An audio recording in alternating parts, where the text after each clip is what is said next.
Loss को mark कर लेना है। तो मेजर लोस कौन सा आ रहा है कि मार्केट यहाँ लोस बनाया है, यहाँ हाईज बनाया, एंड इसके पहले लोस देखेंगे तो यहाँ पर है, एंड इसके पहले रीसेंट हाई देखेंगे तो यहाँ पर क्रिएशन है। सो जो जनरल मेजर हाइज के मार्किंग पर क्या कंक्लूजन निकाला जाता है, आप दो रेंज के बेसिस पर कंपैरिजन को कर सकते हैं कि रीसेंट अगर रेंज मार्केट में ऑब्जर्व करेंगे, जैसे ये वाला रेंज है,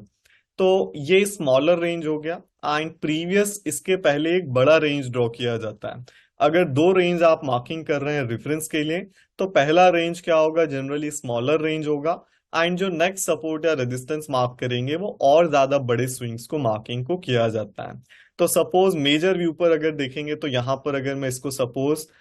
डेली चार्ट को अगर शिफ्ट कर दूं,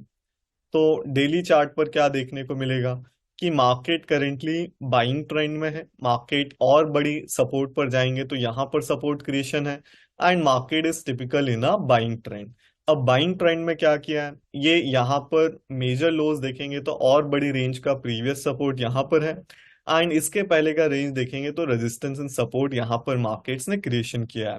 तो जो मेजर देखिए जो बड़ा रेंज मार्क किया जाता है वो बाइंग स्विंग या सेलिंग स्विंग के बेस पर होता है। जो भी सपोर्ट या रेजिस्टेंस मार्किंग कर रहे हैं, जो भी हम रेंज मार्किंग कर रहे हैं, ये स्विंग बेस पर मार्किंग किया जा रहा है कि मार्केट में जो स्विंग क्रिएशन हुआ है। तो जैसे यहाँ पर मेजर रेंज कैसे फाइंड आउट हो रहा है कि यहाँ सपोर्ट है तो ये एक सिंगल बाइंग स्विंग है, कि आज सच इसके बीच में ऐसा रिट्रेसमेंट नहीं है, ये सिंगल बाइंग स्विंग है। सपोज इसको ऐसे भी देख सकते हैं कि हम फिबोनाकी जो टूल है सभी ने देखा होगा, मैक्सिमम लोगों ने देखा होगा, तो इसको कैसे ऑब्जर्व करते हैं, फिबोनाकी कैसे प्लॉट किया जाता है कि जो भी स्विंग ऑफ मोमेंटम स्टार्ट हुआ है, एंड जहां से स्टार्ट होकर के जहां तक मोमेंटम कंप्लीट हुआ है, तो रीसेंट लो से ऑल टाइम उस स्विंग के हाई को मार्किंग को किया जाता है।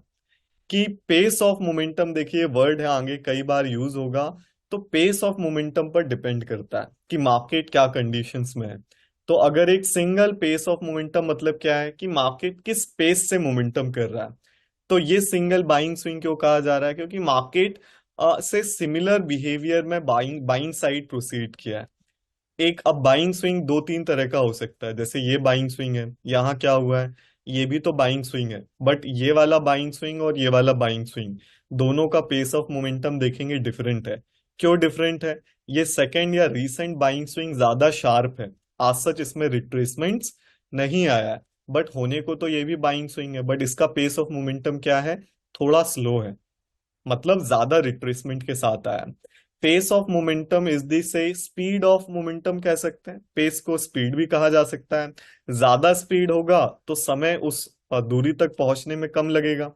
तो जैसे यहाँ क्या हुआ है, पेस ऑफ मोमेंटम हाई है, तो कम कैंडल्स में कम समय में, कम समय होगा तो कम कैंडल्स क्रिएट होंगी, तो कम डेली कैंडल्स में देखेंगे मार्केट ज्यादा मोमेंटम किया है एंड शार्प मोमेंटम किया है। तो पेस ऑफ मोमेंटम क्या है इस केस में, हायर है।